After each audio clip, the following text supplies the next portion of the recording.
Well, hi, everyone. Happy International Women's Day to everyone in our audience, and especially our amazing panel of women.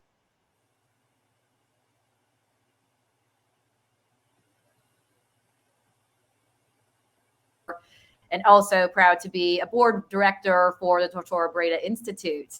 So on behalf of TBI today, would love to welcome you to our hot topic event, Women in Tech and Cyber, sponsored by the Guerrilla Corporation. And so for those of you who may not be aware, the Tortora Breda Institute was created to promote collaboration across public and private sectors, focusing on business, culture, and diversity. We're looking to reshape and develop collaboration and partnering practices to improve and secure businesses and economies. One of the ways we are excitingly doing this is through our think tank for partnership excellence. So if you would like to learn more, please go ahead and visit our website, tortorabreda.org, where you can learn more about how to get involved and or even become a member. And of course, I want to issue a really big thanks to today's sponsor of the panel, Guerrilla Corporation, a leading global sales, marketing, and technology channel development company focusing on serving the technology industry. With that, before we officially dive in, I'd love for you to get to know our panelists. So Gina, how about you go ahead and kick us off with, of course, your name, title, and your geographic region. Hello, everybody. So I am Gina Tomlinson. I am the founder and CEO of T5 Solutions Technology Consulting. I am proudly here in the California, San Francisco Bay Area. Great. Thanks so much. Suzanne? You didn't tell me I was going second. Hello, everyone. I'm Suzanne Cook. I'm the founder and CEO of Einstein. We're a Microsoft ISV trying to bring, you may have heard ChatGPT. Can there be a co-pilot that can make work easier and less risky in finance, insurance, and whatnot? And that's what we're doing here. I'm based at MIT, Boston area, Cambridge, and delighted to meet everyone. I'm having a tea party here with my new lady friend, so welcome. We're delighted to be here, and thank you very much. Thanks, Suzanne. Marcela? Hi, my name is Marcela Denniston. I am Senior Director of Product Security at Salesforce, and I am located in the California, San Francisco Bay Area. Great. Thanks so much. Danielle, over to you. Hi, everyone. Thank you for your time today, and I'm really excited to be with all the panelists that you see in front of you. I am currently an OT cybersecurity strategist at a company called Nozomi Networks, where we work on industrial cybersecurity. I'm responsible for researching global cybersecurity topics and promoting operational technology and industrial control system cybersecurity awareness throughout the industry. I'm also a non-resident fellow at the Cyber Statecraft Initiative at the Atlantic Council.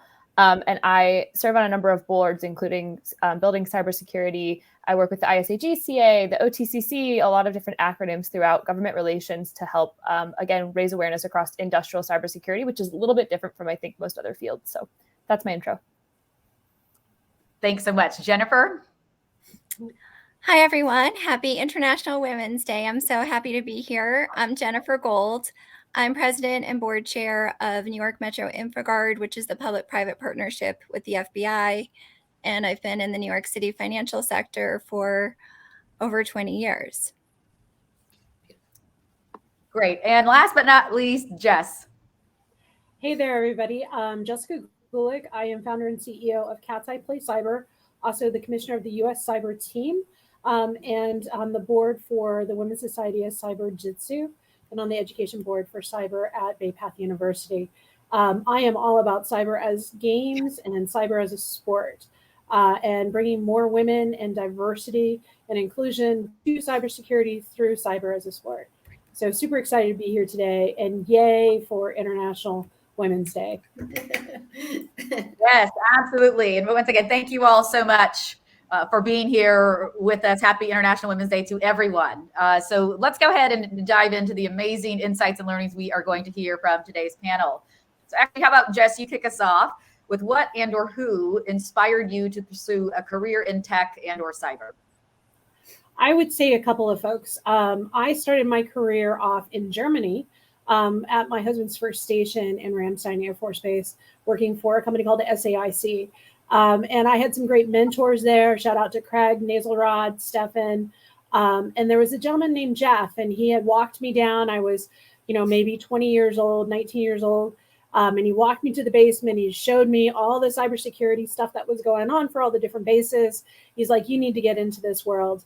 And it was pretty exciting at my first job. Then I came back to the States and I started working for another company called Mantech. And my woman boss, her name was Val Newstrom. I think she's up in Alaska now. She walked me through and she really opened my eyes to what the cybersecurity community could be. It's been a fantastic ride ever since. And that was good 25 years ago.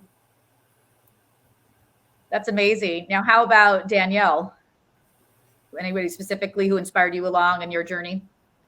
I had a number of role models who had really stimulating intellectual conversations with me that weren't like tasked as being my mentor. I came from academia. My first job was in nuclear weapons, cyber vulnerability research. So the cyber physical aspect I continued as an interest, but mentors that kind of pulled me into the private sector, they abound. Natasha Bajma is one from the DoD and academia who deserves a shout out, but there's been a number of male and female colleagues with me that, similar to Jess, have inspired me to keep going and have kind of outlined where in the market I could have the biggest impact based on the skills and the quote unquote non-traditional background that I did bring to the industry.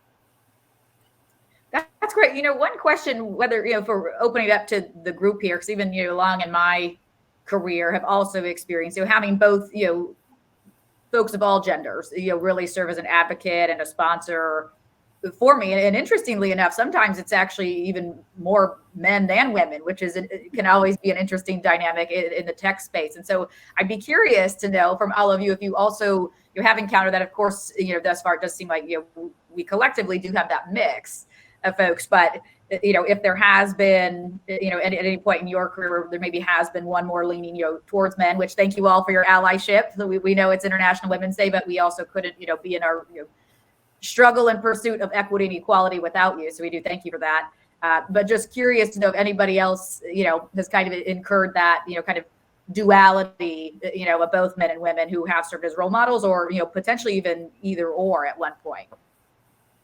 So I can take that. So I think there's two different aspects to that question that need to be taken into consideration. The first one is, yes, we do tend to have more male allies, and I think it's just out of sheer volume, right? There's definitely still a lot more men in tech and cybersecurity than there are women. So we have to be able to also lean on our, our male peers and our male mentors to be able to break through some of those glass ceilings at times. And there, for me, for example, on my current team, I'm the only female leader. So if I want to pursue, improvements in my career, at times I will need to lean into, those male mentors in order to help me with that. The second component to that is I think that there's still a little bit of a stigma between women in tech and cyber, where there's this concept that there's only space for one of us, right? So we're constantly in this competition with each other because we feel like, if we're the woman, and because there's not a lot of women in these environments, that we're going to be the only woman, or there's only going to be space for one of us to be in the room. And so to me, that's something that's extremely important in my career. Is I always make it a point to try to bring as many women into my teams, to hire as many women who are qualified into roles, because I think we need more of that allyship amongst the women to know that we are not in competition with each other. And the more women there are, the more support and community that we're going to have amongst each other, and the more knowledge sharing, right? The more tribal knowledge sharing we'll have in order to help other women succeed in this space. That's what I'm like. Does anyone have anything else that you like to add on to that? I mean, I concur with what Marcela noted. We must have the male allyship in order to have gotten to get into this particular industry, because it was so dominated, white, male, initially. But with that and opening up that allyship, we've been able to kick down doors and embrace new demographics and ways of thinking and processes. We've been able to do that more freely and more openly. Now, the challenges are still there. We can get into more of that later. but allyship is there, and it was critical to allow us to get into this space. That's right. Now, what do you all think about, for women who are looking to get into tech, so whether it is, young girls or, folks further along in their career, given there are still gender barriers. And so what types of activations do you think could help move that along the way? Of course, by, yourselves being in the field anyway to help, initially break down those barriers, and we all stand on the shoulders of giants. But I'm just curious to know, what else you think really could be done by industry from a very cognizant, intentional, meaningful standpoint.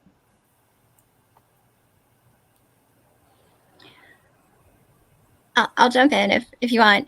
I think that, one of the biggest barriers that we see is just this lack of representation. So in my career, I've been in the financial sector where it is very male dominated. And then you get into the technology aspect of that and cybersecurity, and you're dealing with, just a complete male environment. And, so having that representation, and how can we encourage women to pursue these careers in tech and cyber?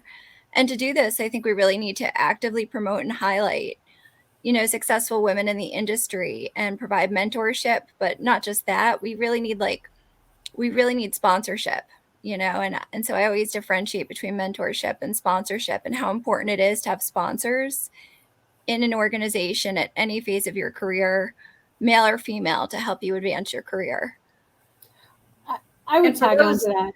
Oh, I'm sorry. Go ahead, Sarah. Oh, okay, sure, real quick. And then by all means, can you just, for the audience, Jennifer, clarify specifically of, sponsorship versus mentorship, so that way they can understand that difference, as it is critical. Sure. And, having a mentor who provides you with guidance is very important. But having a sponsor, within your organization, someone this differentiation is really like, who is your champion, who has a vested interest in seeing you succeed and reaching those goals. It's a different dynamic in the relationship altogether. And I think both are really important. But I think within your organization, having a sponsor, having someone who's committed to your success is really essential. I would just add on, I think one of the challenges that we can collectively do is demystify cybersecurity. I feel like to those that are not in our world, it's a very fancy, non-tangible concept. And for young girls or women that are looking to cross over, they think it's this highly technical field where they'll be working individually alone and nobody will ever see them, et cetera. And so what I try to do is use the sports and games and exhibits that we do to reach out to folks and help to demystify.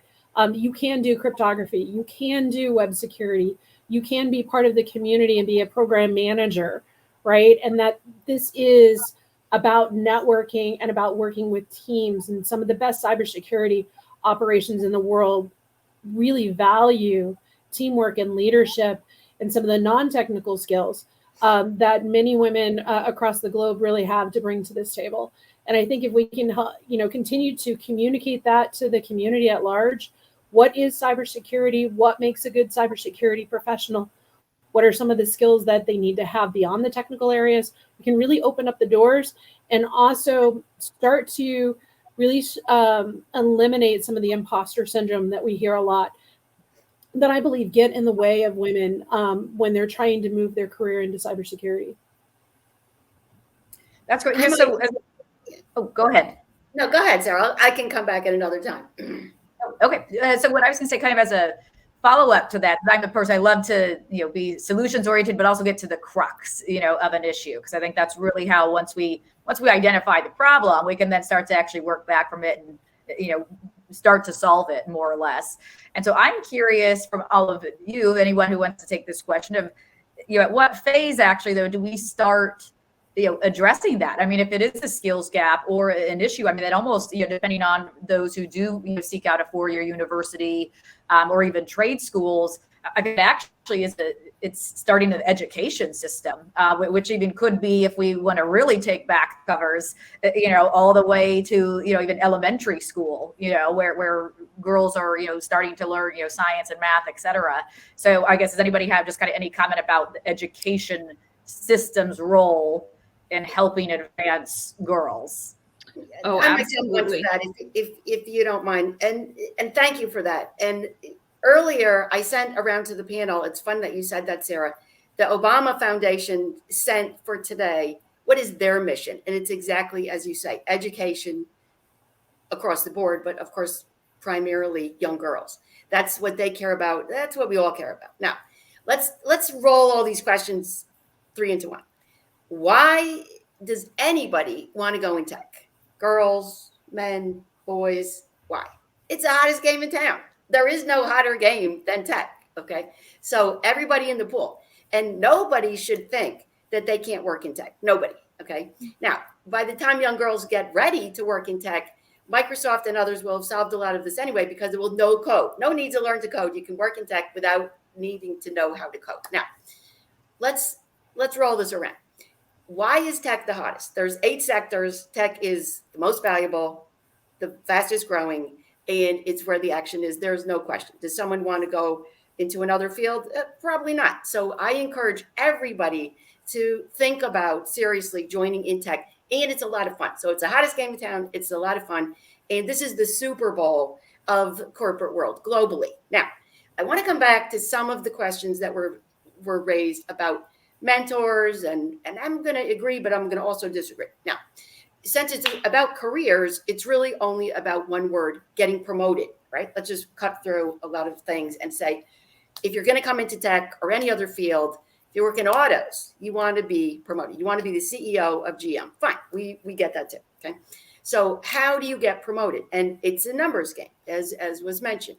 And your boss is going to be a man, probably, almost for sure. You should assume that your boss is going to be a man. And thank God, right? And this is what we're all here to do. So how do you pick wisely? How do you put yourself into an environment knowing that that is your boss and that boss is a man and this teamwork is going to be required? How do you do that? Now, a lot of it, I'm going to say, is socialization, which is to say, why is it when someone comes to a corporate role in the US, they're not as, let's say, nervous about problems they're going to have with their boss if they come from Europe? Now, because things are a little different and they're brought up in a way that we don't have some of the problems that we have. Now, if I'm in Japan, whatever problems I might have as an American woman, times 10x, okay? So we have to recognize that we have to be thankful for men that are bosses and want to be bringing women through the organization, and hopefully in a straight line where they don't run into a hurdle, then they have to jump or change careers, because that's a very normal pattern in corporate America today. Even for women, the very senior women, boards of directors of Fortune 1000 companies. This is not a new problem. It's well understood, but I think there are solutions. But I would also say most of the solutions are going to come from men that want to promote women, and that's a good thing. So we welcome that, we encourage that, we rely on that. And I think it's also part of the corporate culture. Companies that want to be forward-looking need women to succeed. If women are denied promotion, it creates a lot of consternation in the organization for men as well as women. And remember, women are married to men. So men have this issue. Their wife is having trouble at work. What do? So hopefully we've thrown out as many questions as answers there, but we're delighted to have the conversation. And Sarah, thank you. Back over to you. Great. Well, thanks so much. But I want to actually drill down a little bit into what you said, because I think, so one, yes, we love all of our gendered allies. We need all of you. We need that said, at what point, though, do women stop becoming thankful and relying on men, to really go pave that way in their career? Because at the end of the day, we're all thankful, we're all grateful, but I would say women have to be, though, more so that men. I'm not going to speak on behalf of men here. I'm not a man. That said, from my observations in corporate America, men don't face those same kind of barriers. They're not always, being so thankful. They'll go throw their name in the hat for the CEO with barely any qualifications. But yet women, we're of course always taking on that burden to say, wow, we are, either, have enough skills for that or the right ones for that. Or, we need to be grateful to our male bosses for hoping to promote us. I think at what point, do women stop needing to rely on men? And I do think that we need more women in the industry to really help go break down those barriers. Now, would love to open up, for anybody else's thoughts on that based on your, career experiences. Hi, Sarah. So I would say, the one rule that I live by in life is that the universe and no one owes me anything, right? My life is my responsibility. My career is my responsibility.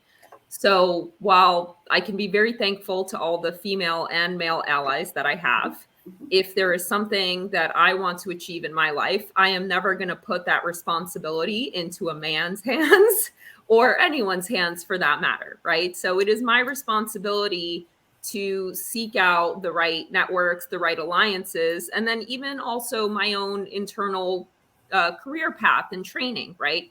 Because the truth is, at the end of the day, when we're talking to mentors and sponsors, they can only provide us with guidance. At the end of the day, we need to make our decisions for ourselves and understand whether it's a good choice.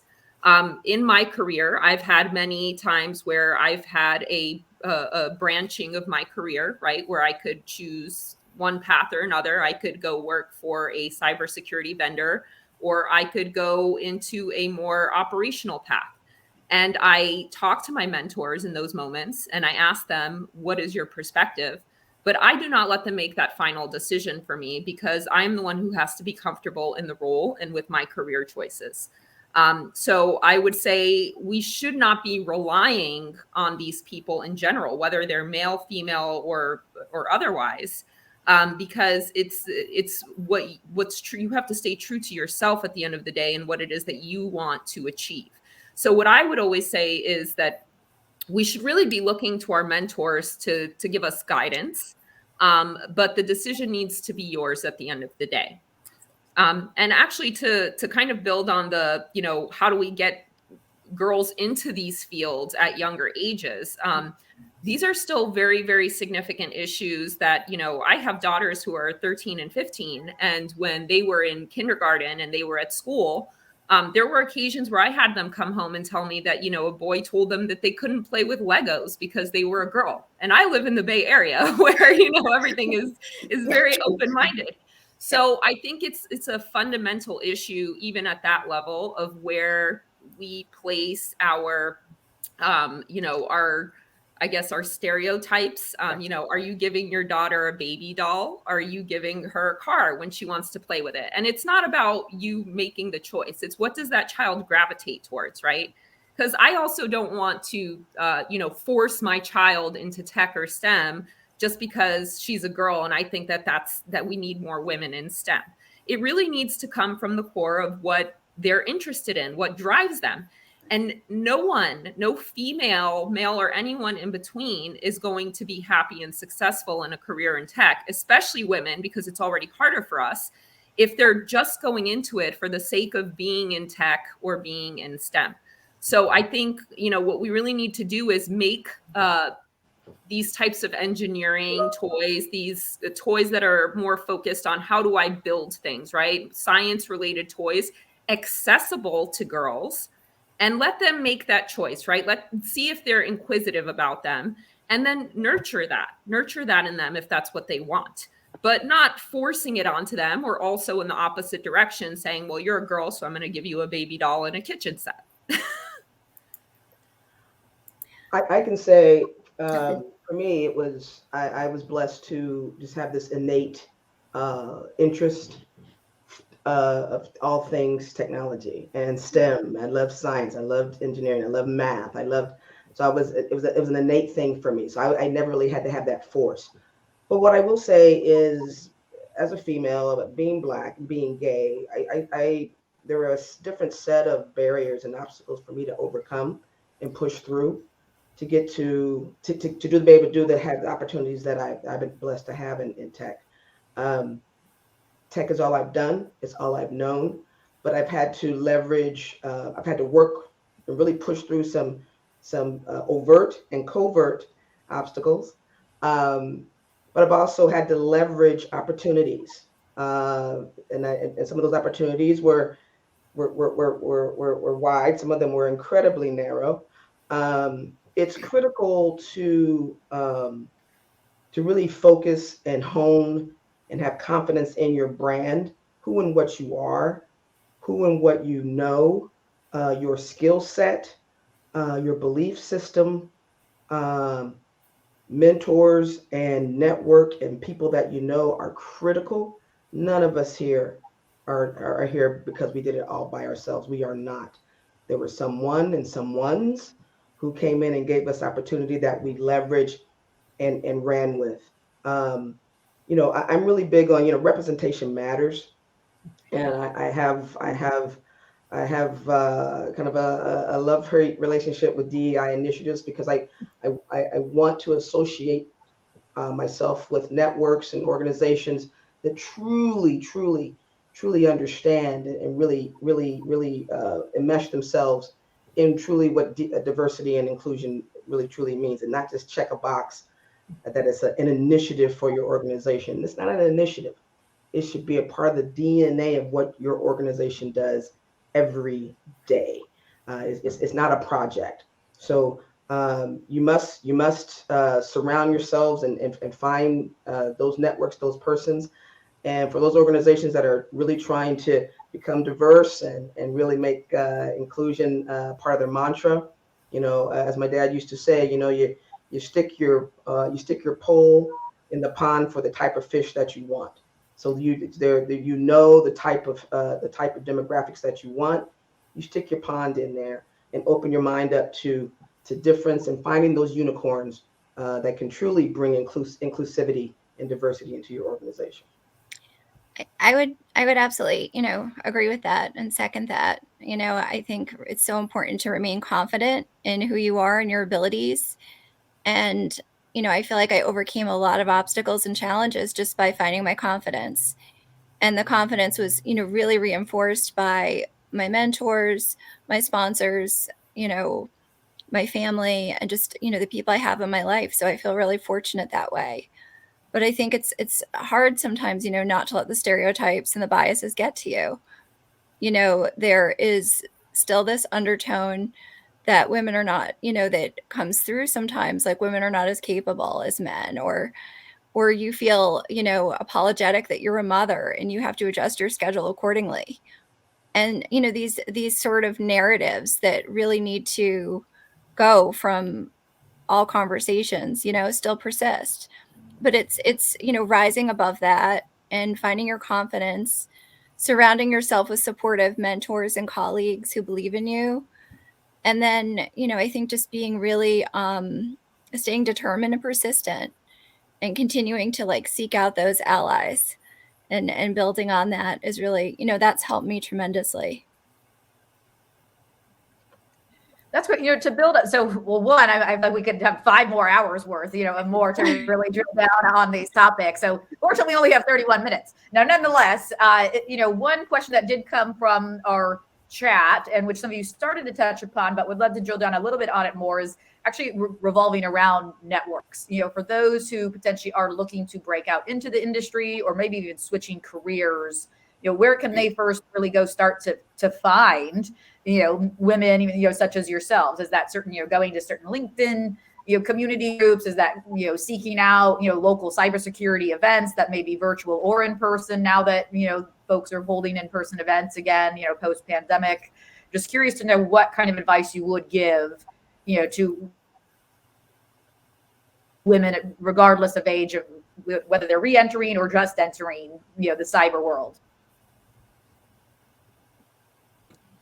Anyone? So maybe what I always recommend is, to your point, right? Find someone whose career, especially if you're looking to do a career change or you're looking for career path advice, find someone, a woman whose career you align with, right? This is, okay, I see this woman is a CISO at a Fortune 500.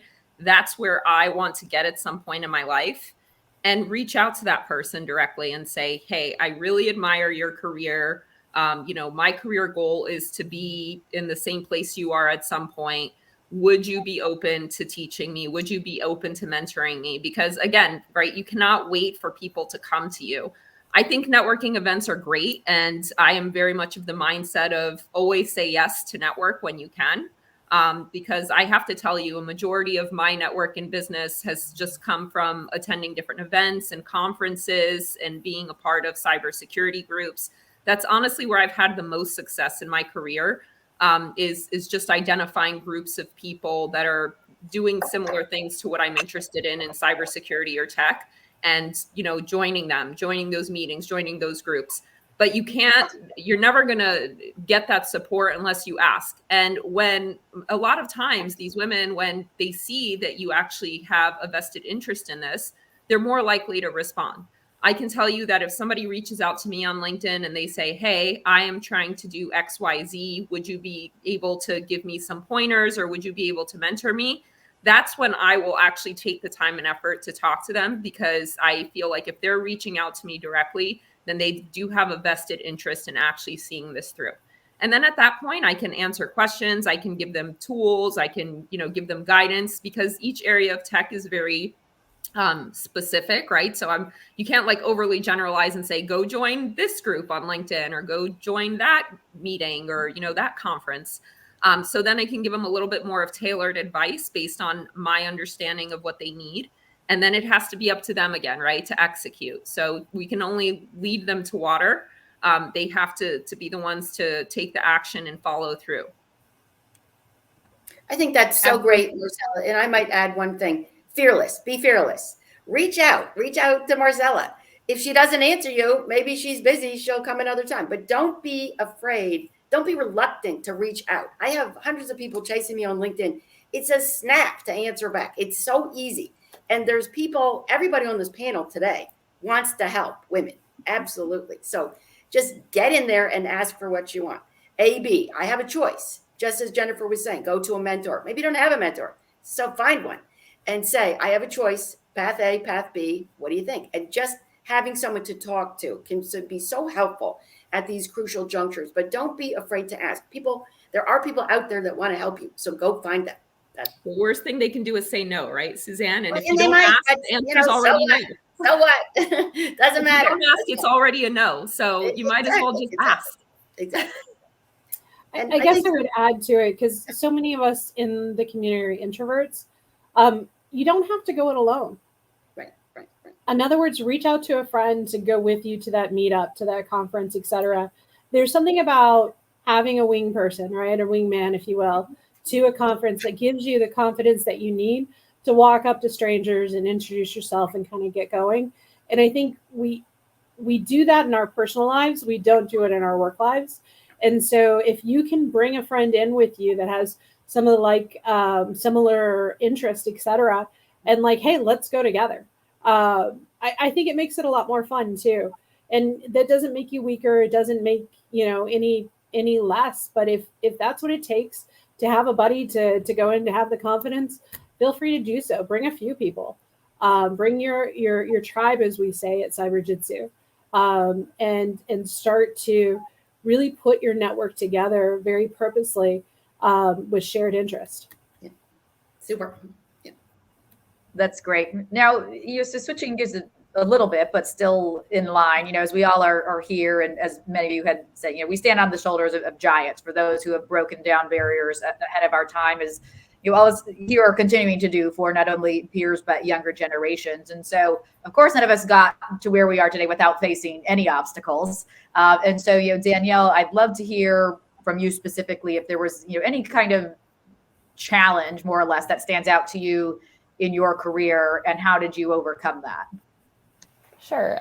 It's a thorny question, but I'm glad it's the one tossed to me. And I want to kind of reflect on some things that have been said so far. I agree with a lot of things, but actually fundamentally, I disagree with a couple of things that have been said today.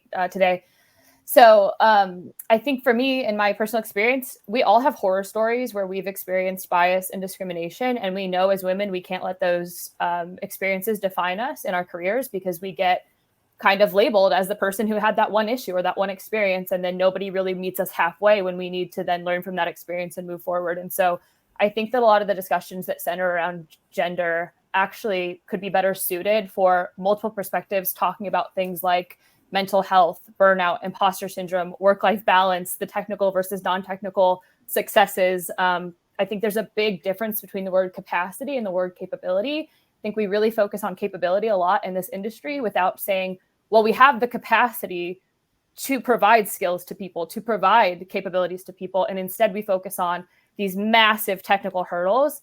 And again, we all have horror stories, but at the end of the day, whether it's a mentor, a network, a man or a woman who's your champion, you can probably tell within the first 10 minutes of talking to somebody whether or not that person is taking you seriously. I've had it happen numerous times where I know within the first 5 minutes, if somebody thinks I'm an idiot, I've had people explain my own industry and my own expertise to me. Not a battle I'm willing to fight, right? Go on, tell me more, right? Tell me more about the job I do all day. But as soon as you have that interaction with somebody in the first 5 minutes where they're like, where do you want to go? What do you see as the challenge? What's the problem?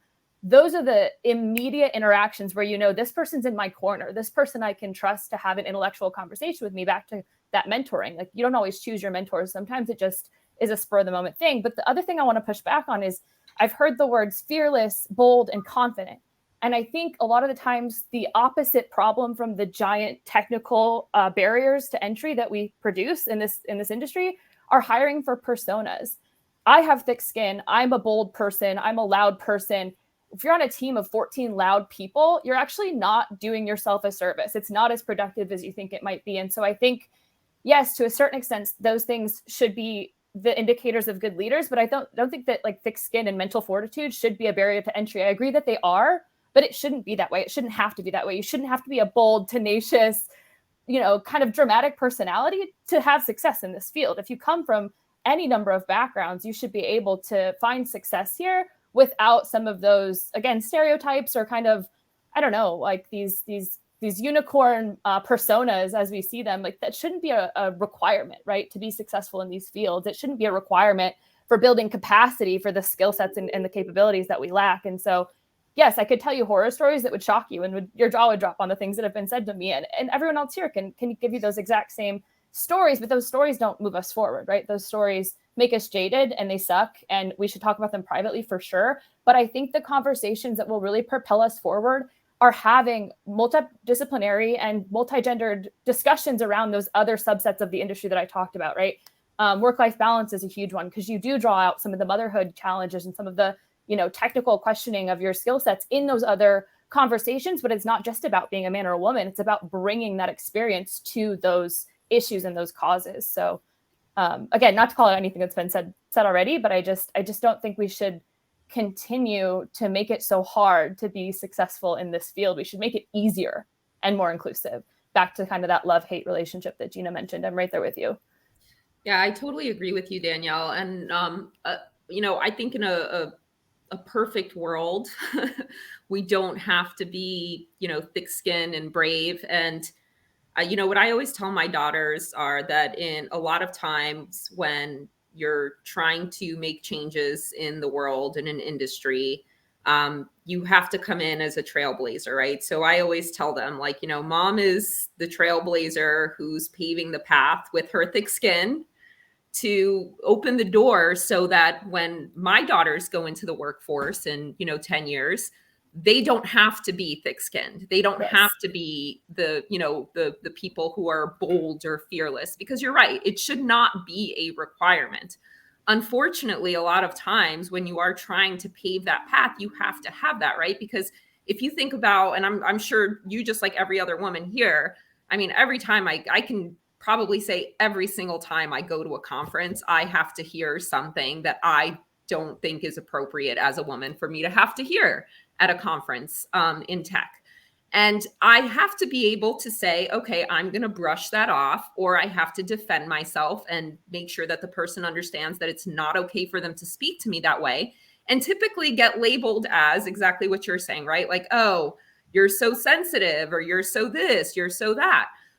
So I very much believe that it should not have to be a requirement, but I think it's an unfortunate, you know, side effect of paving the way in situations where there's a lot of ignorance and people just don't know better. Yeah. And there have been so many days that I wake up and I'm just like, I don't want to have to do this anymore. Yeah. Like, this is exhausting. It is exhausting. It can get exhausting. And it does take, unfortunately, sometimes those thick-skinned people to go through those exhaustive motions so that people like you and me can go out and hire the right women and take them under our wing more and, make it a much more amenable environment for them. Yeah. So they don't have to go through those same situations in the future. But it takes a lot of time for that to happen, right? Yeah. It takes time. Like, I don't foresee that happening until in tech for maybe like.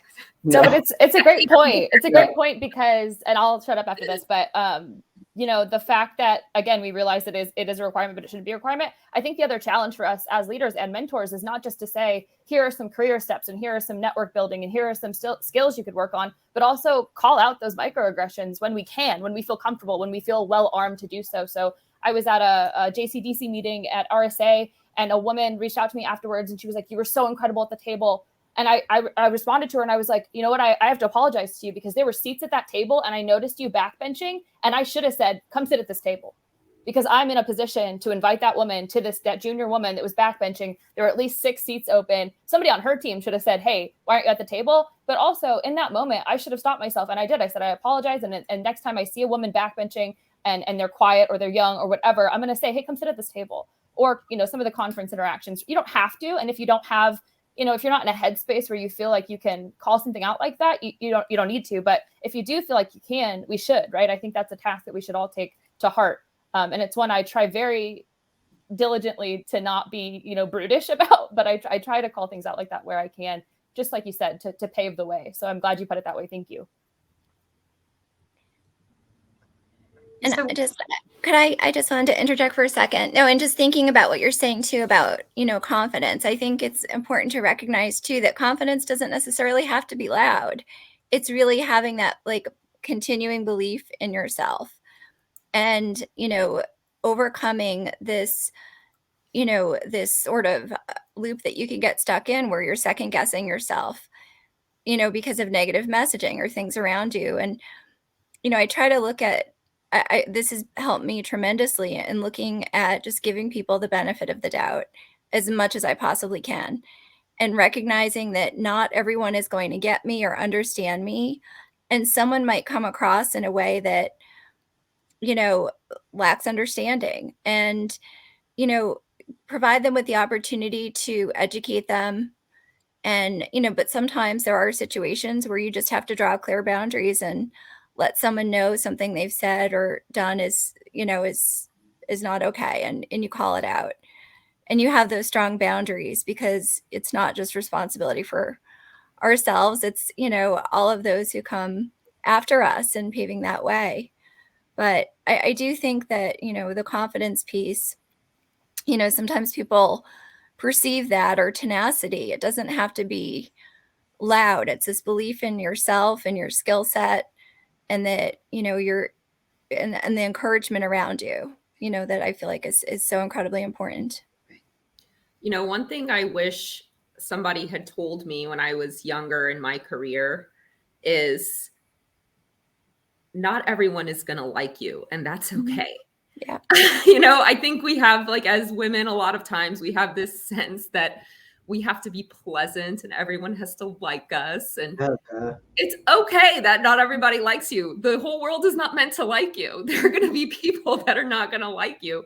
And the sooner you become okay with that, right? You have to be okay with yourself. You have to like yourself and be able to stand with your decisions and, your morals and ethics.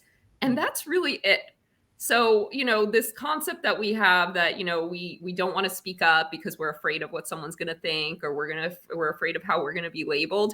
I wish someone had told me earlier in my life that it doesn't matter how much you try. There will be people who don't like you. So stop trying to be overly pleasant or overly agreeable, right? Just for the sake of doing it, because you're not going to please everybody all the time. There's a podcast I listen to and they have this quote and they always say, what other people think about you is none of your business. And I absolutely love it. I love that quote. What other people think of you is none of your business. Whether or not, you're meeting your OKRs is probably your boss's business. But other than that, what people think about you is none of your business. And I love that mantra. It's very liberating when you're able to let go of worrying about what other people think so much, and you're not investing in that, but in yourself and your skills, and focusing on the relationships you can build, and letting go of the rest. And it's true, there will be a lot of people that don't like you, and I tell my sons this, that's a reality for men and women. And to build off that, so I feel like, even as little girls, we're so conditioned, in that sense, to always be agreeable and likable and make people love us. And so I guess what other advice would you have, say for, young women who are looking to enter, cyber/tech world on that, who may still be, learning who they are and growing, and not only building, the tangible skill sets, but also the soft skills? I when I talk to people who have interest in getting into tech, I always ask, why do you want to get into tech? If you're in it just to chase the money, you're always going to continue to do that. I really think in any field or industry, you should get into it because you have a desire for it. You have a strong interest and passion, and you're inquisitive about it. If you're just chasing the money, then you're going to constantly experience, I think, disappointment, pitfalls. So I think I always ask people that first. And if they give an answer that I truly have a passion about tech, I've been so interested for so long, I want to give it a try. Then I go into the areas of finding out, because tech is a huge swath. And so we have to find out what interests you, what are the things that you enjoy, what are the things that you innately do. We do tech is an everyday part of your life. What part of technology in your everyday part of life interests you more? So I first start with that kernel of truth. Why do you want to be in tech? What's your reason for that? If it's just the money, I don't recommend it at all, because you'll always chase that. I think we can do a much better job on skills assessment and, even just in general for, people choosing their careers. How do we assess skills and interests and help provide that guidance? I think that's something that needs to be developed further, in the educational system at large. So Right. I mentioned, oh, sorry, Go ahead. Sarah. No, please. I mentioned at the very beginning when you asked who inspired me, and it was Val who told me. She said, Jess, if you want to go anywhere in cyber, go in depth in one area first. Know that area, do the work, right? Read the books, do the research, know the work, then expand out. Because if you look at cybersecurity and tech, it's all very intermingled. And if you have depth in one area, you have confidence, right? You can talk on that space. So you can go network and you can learn about the other spaces. And you can build that respect and rapport for relationships based on the depth you have. So if they're out there and they're listening and they're trying to get into cybersecurity, find one area to focus on that, like Gina said, that you love, that you're interested in. Know it. Know your space. Don't be afraid to put your ideas out there, because then you're adding value to our community. You're holding back because you don't think people want to hear you. If you're, keeping the ideas in your head and not sharing, not blogging, not commenting, not asking questions on this kind of webinar, then part of the problem is you. We want people in this community that are giving and taking, right? Not just taking. So we want to hear your voice. And so it's really on you to put yourself out there and share your ideas. You're not always going to hit it out of the park, and that's perfectly fine. You're going to get feedback. You're going to move forward and do better each time. But that's kind of what I would tell them. Can I add to that, Jess? I think that's just so beautiful and a lot of wisdom. 3 in a row, a lot of wisdom. And I would like to also push some of that respect a little younger, which is to say, there's no girl in junior high today that doesn't have challenges. Social media, the pressure on these, let's say, children is unbelievable. There is no girl who gets through high school without having all of the above. There's no girl that gets through college without all of the above.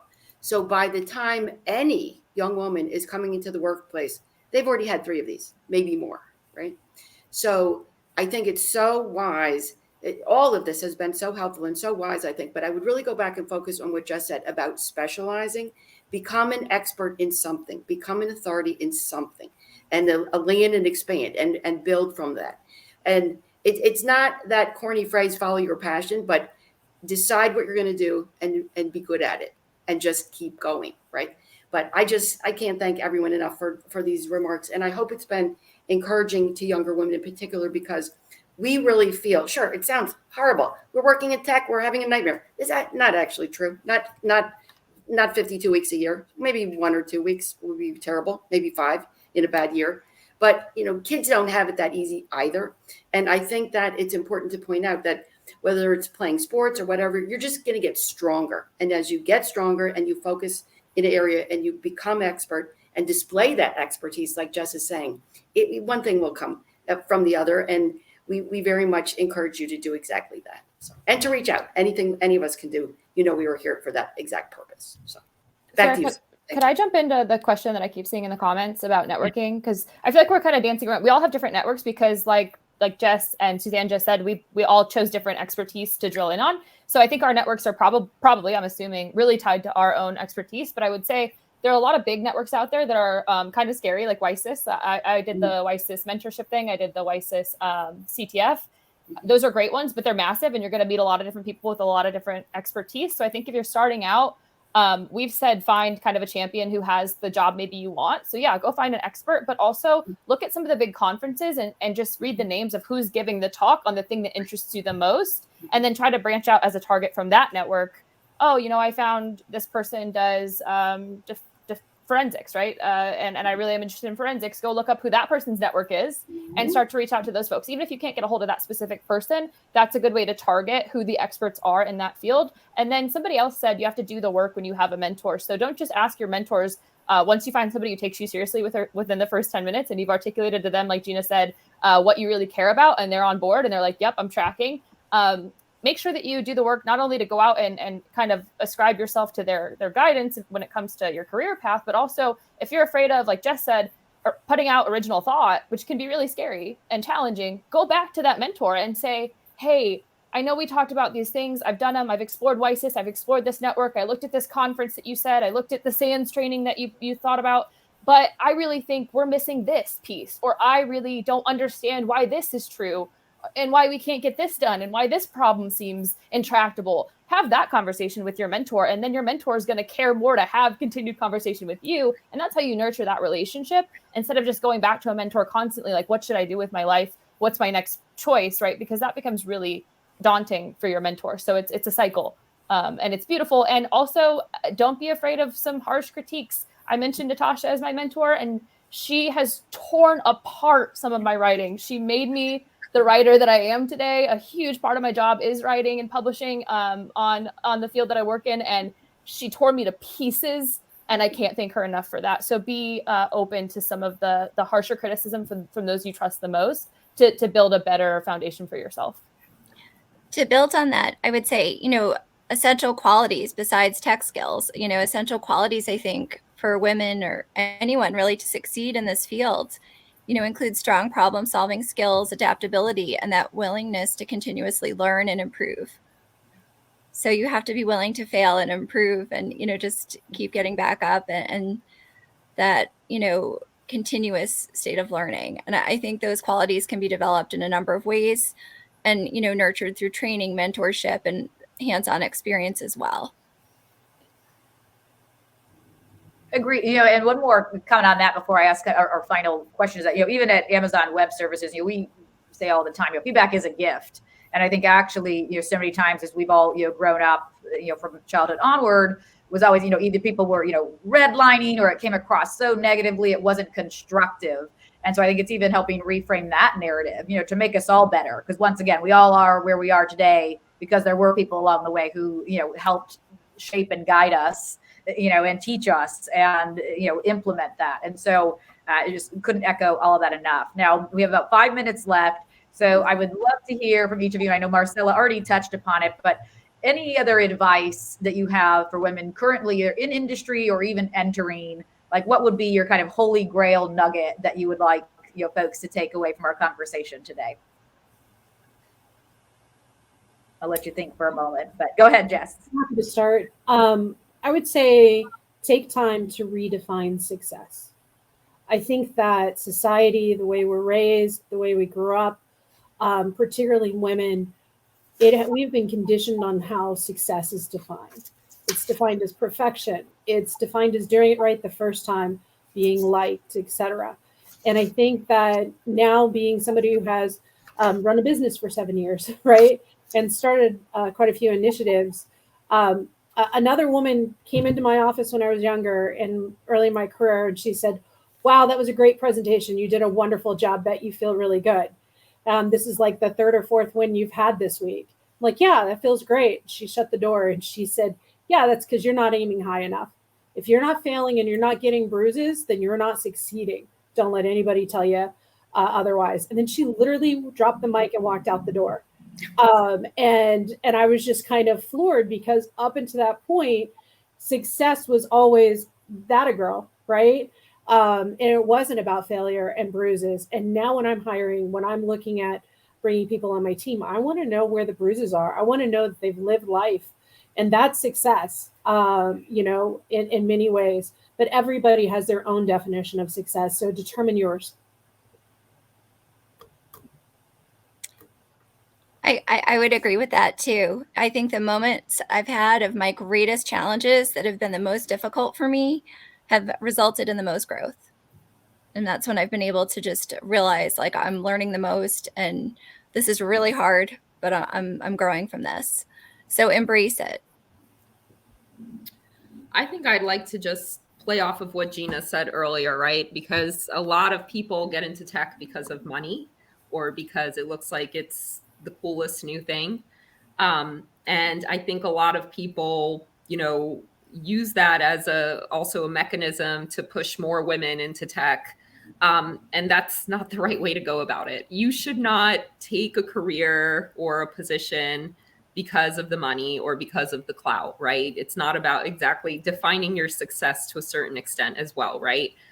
It's really about doing something that you're passionate about. And in this field specifically, because there's still a lot of path to be paved, you better be sure that you're doing it for the right reasons. Because if you're here just for the dollars, you're going to burn out pretty quickly, because there's still a lot of work to be done, and you really have to be enjoying what you're doing in the process, so that in those moments where you do have to deal with a situation that's not pleasant, you can go back and remind yourself the why, right? As Gina said, why are you doing this? You do this because you love it, because you're passionate about it. So just make sure that when you're sitting there and making the decision to go into tech, or making the decision to connect into any of these fields, that you're doing it for the right reasons. I would add 3 quick things. Be constantly curious. You're never going to run out of things to pursue and things to learn in this field or in any of the tech fields. As we mentioned, there's so many. Set boundaries early and often. We've talked a lot about being a go-getter, but burnout is so real. And if you don't set them early, you'll never set them. And if you don't keep setting them, you'll forget to set them. So set boundaries early and often. Protect yourself. Self-preservation is important. And never waste time proving to anyone that you belong at the table you're already sitting at. I've said that for years. You should never waste time if there's work to be done and there's problems to be solved, convincing people that you belong at the table you've already been invited to. You're capable. You're there for a reason. And if you're constantly curious and setting your boundaries, you should be all right. So those are my 3. I concur with everything Marcela said.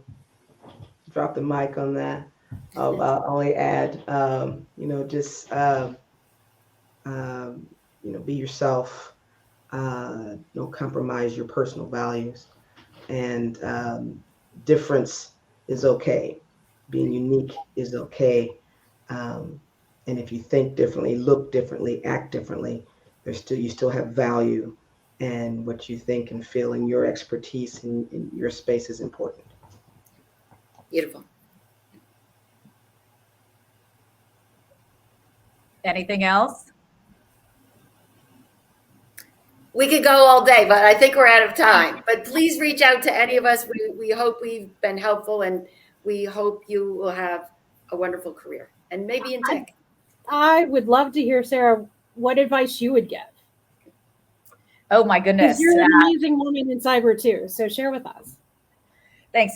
I would say well, one, never settle. I think as women, we're so conditioned to either just always take the first thing, or maybe that's as good as it's going to get, and it's important to continue to fight the good fight, and press on, whether you're doing it for yourself, for a family member, for future generations. I just think that's so important. And I would also say, it's okay to lean on others. I think at the end of the day, that we're all in this together, and so I do believe that nobody got to where they were on their own, and we really need to value the partnerships that are among all of us to really go help create a better world, because nobody ever created a better world just by doing it alone. And so I think it's important for us to embrace one another along the journey, and take those that we see behind us with us and uplift them. I'm going to get to Danielle's point.